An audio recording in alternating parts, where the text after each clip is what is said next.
I am Isabella, 35 years old, a data analyst at a tech firm earning $160,000 a year.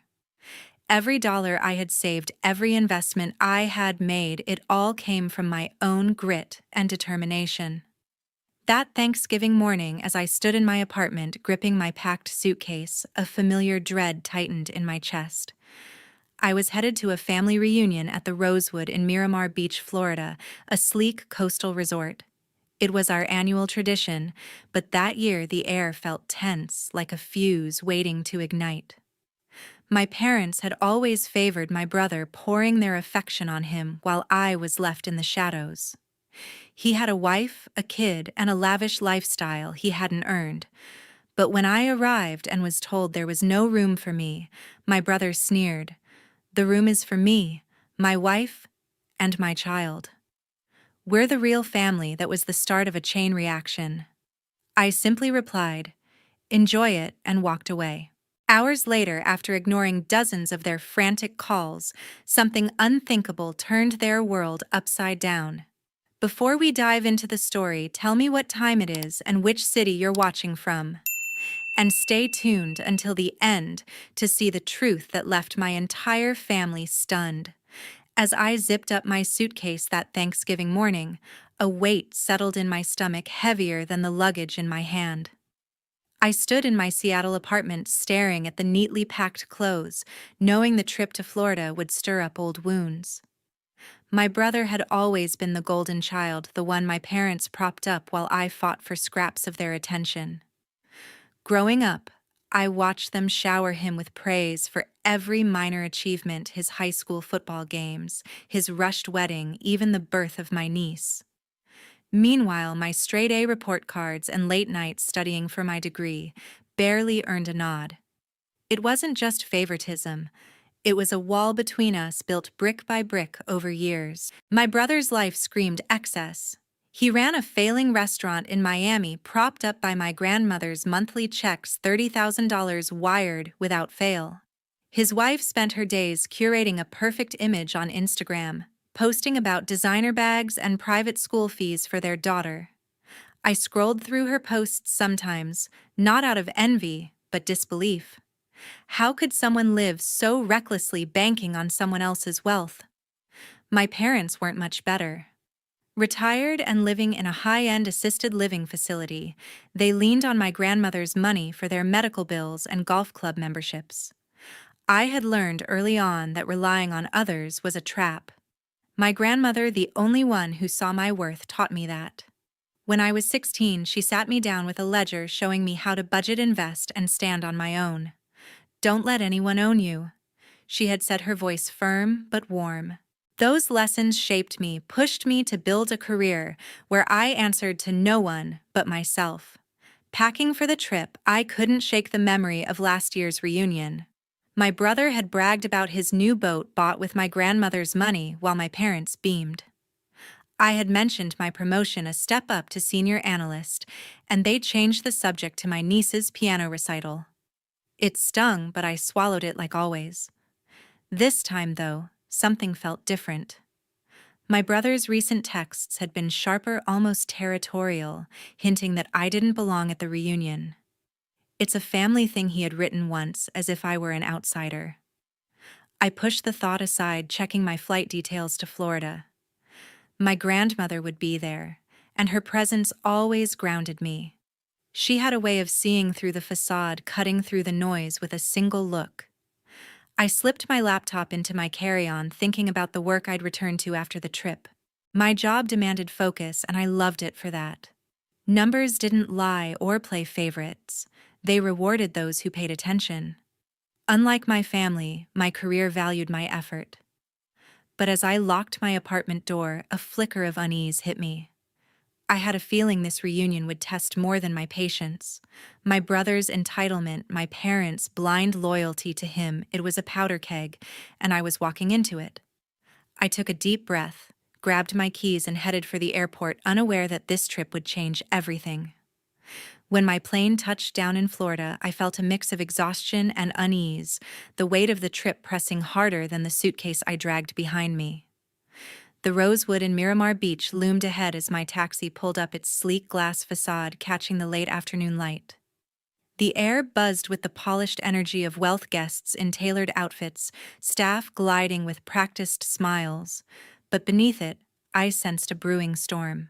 This was no ordinary family reunion, not with the history I carried. I stepped into the lobby, the cool air a sharp contrast to the humid warmth outside.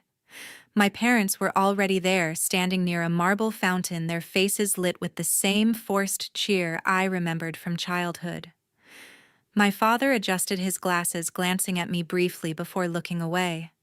My mother clutched her purse, offering a tight-lipped smile that didn't reach her eyes. "You made it," she said, her tone clipped as if my arrival was an inconvenience. I nodded, swallowing the familiar sting of their detachment. They had always been this way, distant with me, warm with my brother. I scanned the lobby, expecting to see him or his wife, but they were nowhere in sight. Probably off flaunting their lifestyle, I thought, picturing his wife's Instagram posts of curated perfection. I approached the check-in counter, my reservation confirmation pulled up on my phone. The clerk, a young woman with a polished name tag, typed quickly, her brow furrowing as she scanned the screen. "I'm sorry, ma'am," she said, her voice hesitant. "There's no reservation under your name." My stomach dropped, but I kept my composure, asking her to double-check. She did, her fingers moving faster, but the result was the same. No room. No record. I stepped back, my mind racing. My parents had handled the bookings as always, using my grandmother's account. How could they have left me out? I turned to my parents, who were now whispering to each other, their eyes avoiding mine. "There must be a mistake," I said, keeping my voice steady. My father shrugged his hands in his pockets. "We booked for the family." He muttered, his words vague but heavy with implication. My mother looked down, fussing with her purse, refusing to meet my gaze. The truth hit me like a cold wave. This was no accident. My brother's family, his wife, his daughter, had a suite, no doubt. I could picture them settling in their luggage, already unpacked, while I stood here, erased from the plan. I clenched my phone, fighting the urge to call my brother right then. Instead, I asked the clerk to check under my parents' names. She confirmed their reservation, along with one for my brother's family, a sprawling suite with ocean views. My name was nowhere in the system. The clerk offered to find a room, but the resort was fully booked for Thanksgiving. "We can put you on a wait list," she said, her tone apologetic. I shook my head, a bitter taste rising in my throat. My parents stood silently, their lack of defense louder than any words. They knew. They had chosen. I took a deep breath, my mind sharpening. I wasn't going to beg or make a scene. Years of being sidelined had taught me to hold my ground without breaking. I thanked the clerk, picked up my suitcase, and turned to my parents. "I'll figure it out," I said, my voice calm but edged with steel. They exchanged a glance, but neither spoke. As I was still standing in the lobby, my brother Timothy emerged from the elevator, his wife and daughter trailing behind. He wore a tailored blazer, his smirk as polished as the marble floor beneath us. His wife adjusted her sunglasses, her designer bag swinging with every step, while their daughter clutched a stuffed toy, oblivious to the tension. My parents shifted uncomfortably, their silence deafening. I tightened my grip on my suitcase handle, waiting for someone to explain why my name was missing from the reservation list. Timothy sauntered over, his eyes flicking to the clerk before landing on me. "What's the holdup?" he asked, his tone dripping with impatience. I opened my mouth to respond, but the clerk spoke first, her voice unsteady. "There's no room booked for her," she said, gesturing toward me. Timothy's smirk widened, and he crossed his arms, leaning against the counter. "That's right," he said, his voice loud enough for the lobby to hear. "The room is for me, my wife, and my daughter. We're the real family here." His words cut deep, each syllable a deliberate jab. My parents stood motionless, my father staring at his shoes, my mother twisting a ring on her finger. Their refusal to speak confirmed what I had always known: they had chosen him again. I felt heat rise in my chest, but years of swallowing their disregard had taught me control. I looked Timothy in the eye, my voice steady. "Enjoy it," I said, the words sharp but calm. His smirk faltered for a split second, but he recovered, shrugging as if my presence was irrelevant. His wife gave a small, satisfied nod while my parents avoided my gaze entirely. The clerk fidgeted, offering a sympathetic glance, but I was done. I turned on my heel, pulling my suitcase toward the exit. The weight of their betrayal pressed against me, but I refused to let it break me. Outside, the humid Florida air hit me as I flagged down a taxi. I slid into the back seat, directing the driver to the airport. My phone buzzed texts from my mother, vague apologies mixed with excuses, but I ignored them. I didn't need their words. I needed distance. As the taxi pulled away, I dialed my friend Julia, the one person who always understood. She picked up on the first ring, her voice warm but concerned. "What happened?" she asked, sensing my mood. I recounted the scene: Timothy's cruel declaration, my parents' complicity, the clerk's helpless shrug. Julia listened, her silence a comfort before responding. "They don't deserve you," she said, her tone firm. "You're stronger than this." I leaned back, staring out the window as the resort faded from view. Julia's words grounded me, reminding me of the life I had built without their approval. Timothy's arrogance, his wife's smugness, my parents' cowardice. They thought they could erase me, but they were wrong. I had learned long ago to rely on myself, and this moment only sharpened that truth. "I'm not going back," I told Julia, my voice resolute. "I'm done playing their game." She agreed, suggesting I take a few days to clear my head before returning to Seattle. I nodded, though she couldn't see me, already mentally mapping my next steps. The taxi hummed along, carrying me toward the airport and away from the family that had never truly seen me. My phone buzzed again. Timothy this time, a message laced with mockery, as if he expected me to beg for a place at their table. I deleted it without reading the rest. I needed to talk to my grandmother, the one person who had always seen me for who I was. Helen answered on the second ring, her voice crisp and familiar, cutting through the hum of the road. "Isabella," she said, a warmth in her tone that felt like home. I took a deep breath, determined to keep my emotions in check, and began recounting what had happened at the Rosewood. I told her about the check-in counter, the clerk's confusion, and the absence of my name from the reservation list. I described how my parents had stood by their silence, a betrayal louder than words. Then I recounted my brother's words, his voice echoing in my mind. "The room is for me, my wife, and my daughter. We're the real family here." I kept my tone even, laying out the facts without pleading for sympathy. I didn't want pity. I wanted her to know the truth. Helen listened without interrupting, her breathing steady on the other end, but I could sense a shift, a quiet intensity building in her silence. When I finished, there was a pause long enough to make me wonder if the call had dropped. Then she spoke, her voice low but edged with steel. "They've gone too far this time," she said, each word deliberate. I could picture her sitting in her study, surrounded by books and ledgers, her sharp eyes narrowing. "I raised them better than this, or at least I tried." Her tone carried a mix of disappointment and resolve, a combination I had heard only a few times before, usually when she was about to take decisive action. She didn't raise her voice, but the weight of her words told me she was furious. I stayed quiet, letting her process. My grandmother had built her wealth through discipline and foresight, and she valued fairness above all. She had taught me those same principles when I was young, guiding me to stand on my own. Now, hearing about this slight, I knew she felt it personally, not just as my grandmother, but as someone who despised entitlement. "I'll handle this," she said finally, her voice calm but unyielding. "You focus on yourself, Isabella. Don't let their nonsense pull you down." I nodded, though she couldn't see me, feeling a flicker of relief. Helen didn't make promises lightly, and her words carried a certainty that something was about to change. I thanked her, keeping my response brief. "I'm heading to the airport," I said, my voice steady. "I'll be fine." She didn't press me for details or try to convince me to stay. Instead, she said, "Good. You've always known how to take care of yourself." The call ended and I leaned back in the taxi, the weight of the day still heavy but somehow lighter. My grandmother's reaction wasn't just about me, it was about the principle of it all. Timothy, his wife. My parents. They had crossed a line, and Helen wasn't one to let such things slide.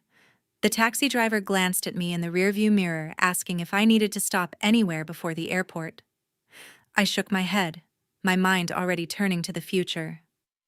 As I settled into a stiff chair at the airport gate, my phone buzzed relentlessly, a storm of notifications breaking the quiet hum of travelers around me. The screen lit up with my brother's name, followed by my mother's, then an email from my father. I let them pile up, each ping a reminder of the family I had just walked away from. Timothy's first message was sharp, accusing me of overreacting as if his words at the Rosewood were a harmless joke. "You're making a scene for nothing?" He wrote, his tone dripping with the same arrogance I had seen in the lobby. I swiped it away, unwilling to engage. My mother's texts came next, a flurry of half-hearted apologies mixed with deflections. "We didn't mean to upset you," she typed, followed by, "You should have stayed to talk it out." I scoffed, picturing her nervous fidgeting, her loyalty always tethered to my brother. My father's email was longer, a rambling attempt to justify their actions. He claimed the booking was a mix-up, but his words felt hollow, laced with the same excuses I had heard my whole life. They weren't sorry for what they did. They were scared of what might come next. Then came a voicemail from my brother's wife, Deborah, her voice syrupy and insincere. "Isabella, we're all family here," she said, as if her husband hadn't just declared me an outsider. "Come back, and we'll sort this out." I deleted it before she could finish her words, grating against the memory of her smug nod in the lobby. The lowest blow came when my phone buzzed again, this time with a voice message from my niece Sophie. Her small, hesitant voice asked Aunt Isabella, "Why did you leave? I miss you." My chest tightened, but I recognized the tactic. Timothy and his wife had put her up to it, using her innocence to pull me back into their web. I didn't respond, though it hurt to ignore her. Sophie wasn't to blame, but I couldn't let their manipulations sway me. I silenced my phone, tucking it into my pocket as I boarded the flight to Seattle. The cabin's low hum drowned out the chaos of their messages, and I felt a wave of relief wash over me. For the first time in days, I could breathe without the weight of their expectations pressing down. I leaned back in my seat, my thoughts shifting to the life waiting for me at home. My apartment, my job, the quiet rhythm of my days. They were mine, built without their help or approval. The family drama felt distant now, like a storm I had finally escaped. When I landed in Seattle, the cool, damp air greeted me like an old friend. I took a cab to my apartment, the city lights blurring past as I checked my email for work updates. A project deadline loomed, and I welcomed the distraction. Numbers and spreadsheets were predictable, unlike the family I had left behind. I spent the evening reviewing reports, my focus sharpening with each task. My phone stayed silent, its notifications muted, but I knew they were still trying. A quick glance at my inbox showed 3 more emails from my father, each one more desperate than the last. "We need to talk," he wrote. "This is getting out of hand." I closed my laptop, refusing to let their panic pull me back. By the next morning, Timothy had sent a new round of messages, his tone shifting from smug to frantic. "You talked to Grandma, didn't you?" One read, his words betraying a crack in his usual confidence. I could almost see him pacing, realizing that his actions might have consequences he hadn't anticipated. His wife followed with another text, her words sharp and accusing. "You're stirring up trouble," she wrote, as if I were the one who had excluded myself. My parents' messages grew more insistent, urging me to call them to fix this. But I had no intention of fixing anything. They had made their choices, and I was done carrying the weight of their mistakes. I spent the day catching up on work, my inbox filling with client requests that demanded my attention. Each email I answered, each task I completed, felt like a step further from the chaos of the rosewood. My grandmother's promise echoed in my mind, a quiet assurance that she would handle things. I didn't know what she was planning, but I trusted her to act with the same precision she had always shown. As I walked to a nearby coffee shop, the familiar rhythm of Seattle grounding me, I felt lighter than I had in years. Their panic, their accusations, they were no longer my burden. 2 days after settling back in Seattle, I opened my laptop to find an email from my grandmother waiting in my inbox. The subject line was simple: family matters. My heart quickened, sensing the weight behind those words. I clicked it open, scanning the contents, and saw that Helen had copied me on a message addressed to my parents and my brother. Her words were precise, each sentence crafted with the authority of someone who had built an empire and knew how to wield its power. The email began with a calm acknowledgement of the incident at the Rosewood. Helen didn't mince words, calling out the deliberate exclusion of my name from the reservation list. I have been informed of the events that transpired in Florida, she wrote, her tone measured but firm. Such behavior is not only unacceptable, but a betrayal of the values I instilled in this family. My eyes lingered on that line, a quiet validation of the hurt I had carried. She went on to outline her decision, each point hitting like a hammer. Effective immediately, she was cutting all financial support and inheritance rights for my father, my mother, and Timothy. No trust funds, no annual stipends, no safety nets. The words landed heavily even through the screen. For Timothy, the consequences were specific and brutal.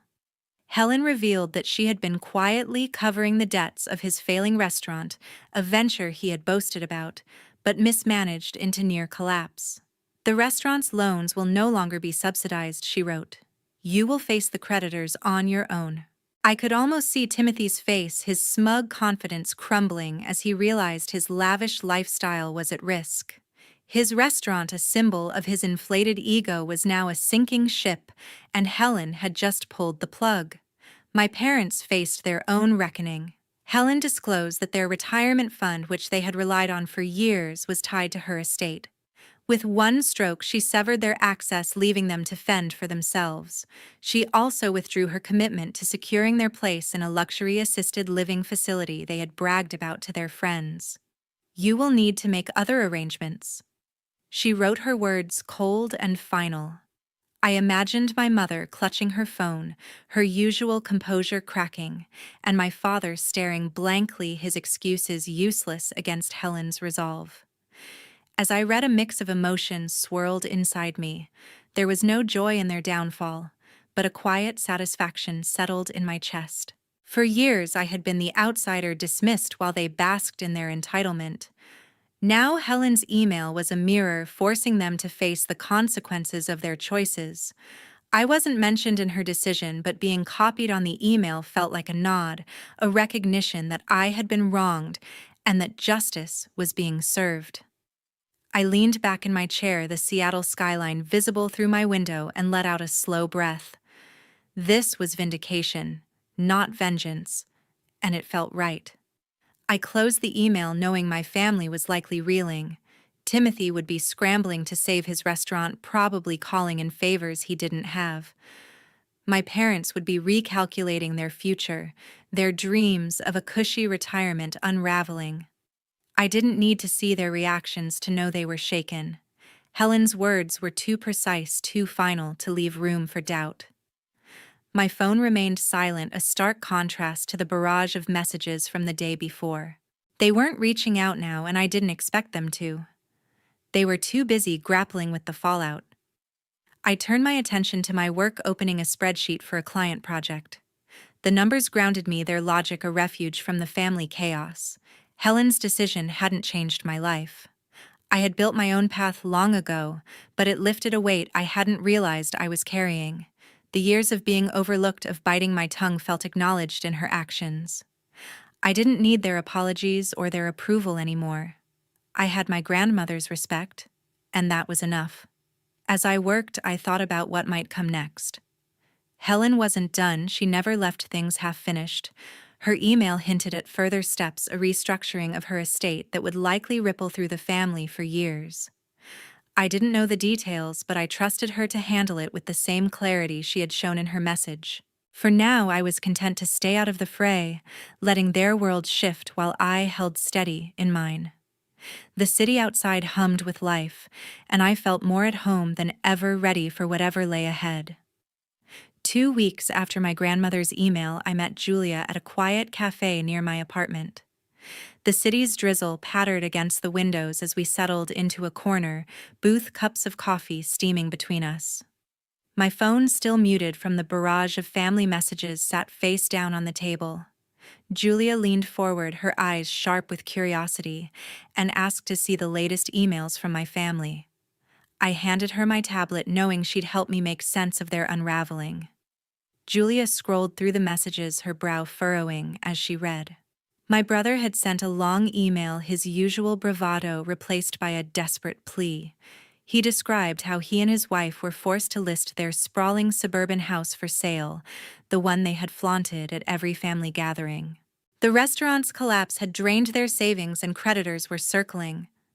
We had to pull Sophie from her private academy, he wrote, his words tinged with shame. She's starting at a public school next month. I pictured my niece, her backpack slung over one shoulder, stepping into an unfamiliar classroom.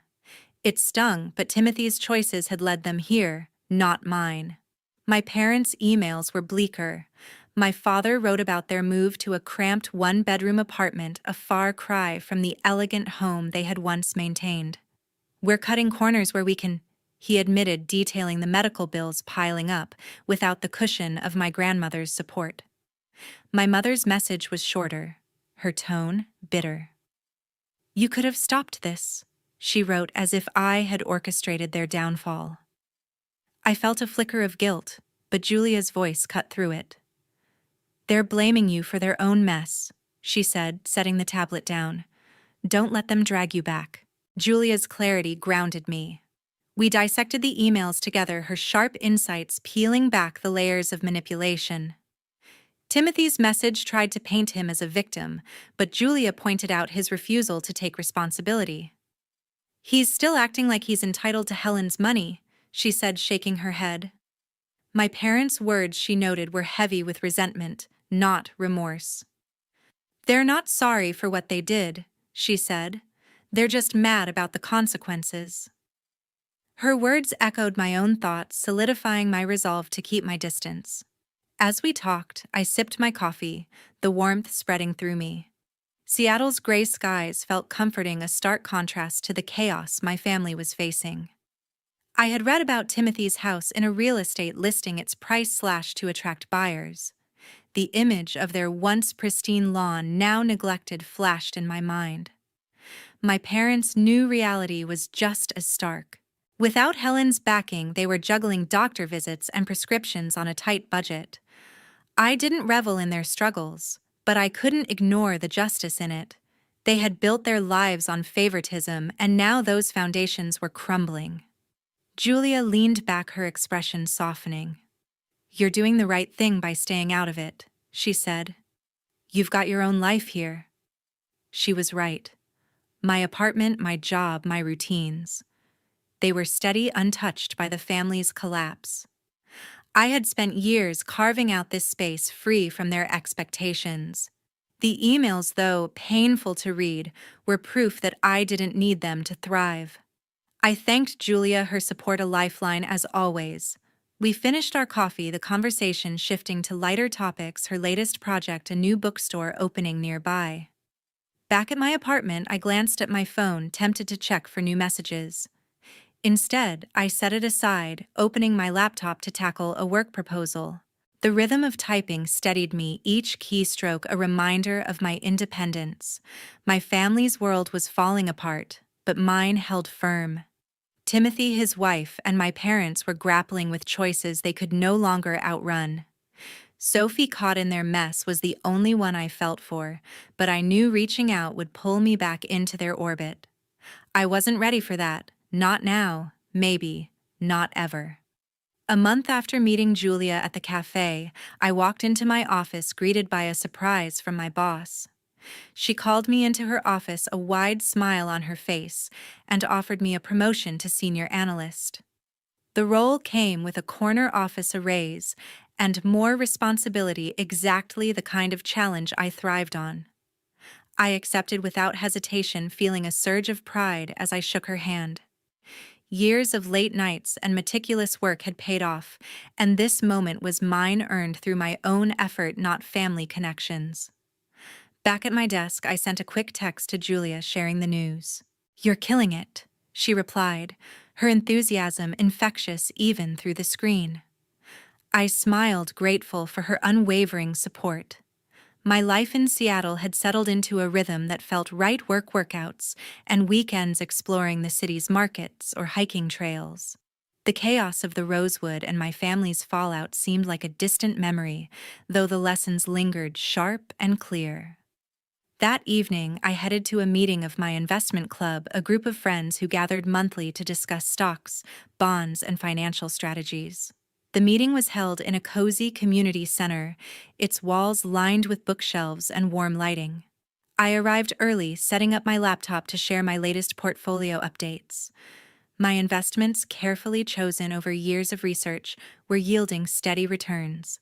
I had diversified into tech startups and green energy moves that had initially raised eyebrows, but were now paying dividends. The club members trickled in, their faces familiar and welcoming. As we settled around a long table, the conversation turned personal. One member, a software engineer named Rachel, asked about my recent trip. I hesitated, then decided to share. I told them about the incident at the Rosewood, how my family had left me without a room, and the chain of events that followed. I kept my tone matter of fact, focusing on the facts rather than the emotions. My brother declared his family the priority, I said, recalling his words in the lobby. It was a wake-up call, but it pushed me to rely on myself. The group listened intently, their expressions a mix of shock and admiration. Rachel leaned forward, her eyes wide. "You walked away from that?" she asked. I nodded, explaining how I had returned to Seattle and cut contact with my family. I mentioned my grandmother's intervention, though I kept the details vague, not wanting to dwell on their consequences. The focus was on my choice to move forward, to build a life free from their expectations. Julia, who had joined the club a year ago, chimed in. "Isabella's always been the one to chart her own course," she said, her voice firm. "She didn't let their drama define her." Her words carried weight, and I felt a warmth spread through me. The group nodded, and the conversation shifted to strategies for financial independence, a topic that resonated deeply.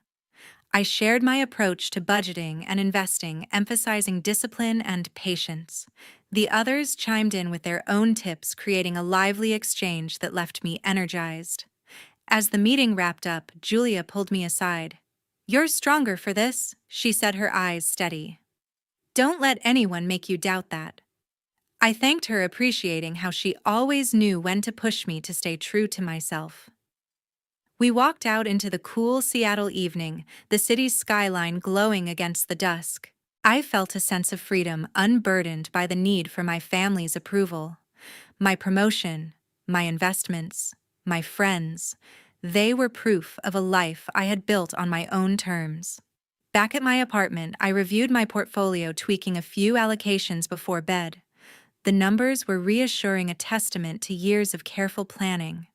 I thought briefly about my family, wondering how they were navigating their new reality. But the thought passed quickly. The past had shaped me, but it no longer held me. As I turned off the light, I felt ready for whatever came next, confident in the path I had chosen. A few weeks after my investment club meeting, I settled into my apartment after a long workday, my laptop open on the kitchen counter. An email from my brother popped up, its subject line, a stark, "I'm sorry." My fingers hesitated over the keyboard, but I clicked to read it. Timothy's words were softer than I expected, admitting his mistake in excluding me from the family trip at the Rosewood. "I didn't think it would hurt you like this," he wrote, his tone almost sincere. But as I read on, his apology shifted, mentioning the pressure of his failing restaurant as if it excused his actions. The words felt rehearsed, a plea to regain favor rather than a genuine reckoning. My phone lit up with notifications drawing my attention. My mother had sent a series of texts, each one a reluctant attempt at an apology. "We never meant for things to spiral," she wrote, but her next message cut deeper. "If you hadn't told your grandmother, we wouldn't be in this mess." My father's text followed, brief and sharp. "We're sorry, but you pushed us away," he said, twisting their regret into my fault. Their messages echoed a familiar tactic, half apologies wrapped in blame, now tinged with desperation. They mentioned reaching out to my grandmother, hoping she'd reconsider her decision to cut their financial support. I stared at the screen, my chest tight with old wounds. Needing clarity, I picked up my phone and dialed my grandmother. Helen answered after 2 rings, her voice calm but resolute. "Isabella," she said warmly, a steadiness in her tone that grounded me. I asked if my family had contacted her, and she confirmed they had. Timothy had written a long email, she said, full of excuses about the restaurant's collapse. My parents had called their apologies laced with pleas for her to restore their funds. "They're sorry for the consequences, not for what they did to you." Helen said, her words sharp and unflinching. She told me she had refused their requests, her decision final. "They made their choices," she added. "You don't owe them anything." Her words settled over me, a validation of the path I had chosen. I thanked her, my voice steady, and hung up. Alone in my apartment, I reread Timothy's email and my parents' texts. Their regret was hollow, a last-ditch effort to claw back what they had lost. I thought of the lobby at the Rosewood, where my brother had dismissed me without a second thought. Their apologies now were not about me, they were about saving themselves. I felt no urge to respond, no pull to mend what was broken. I opened my laptop's settings, my fingers moving with purpose. I blocked Timothy's email address, then my parents' phone numbers. Each click felt like a release, a shedding of expectations I had long outgrown. My brother, his wife, my parents. They were part of a chapter I was ready to close. My niece Sophie flickered in my mind, an innocent caught in their mistakes. I felt a twinge of sorrow for her, but reaching out would only reopen old wounds. I let the thought pass, knowing it was the right choice for now. Standing by the window, I looked out at the city lights, their glow a quiet comfort.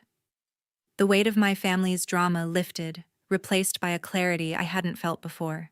Helen's resolve mirrored my own, a reminder that I didn't need their approval to thrive.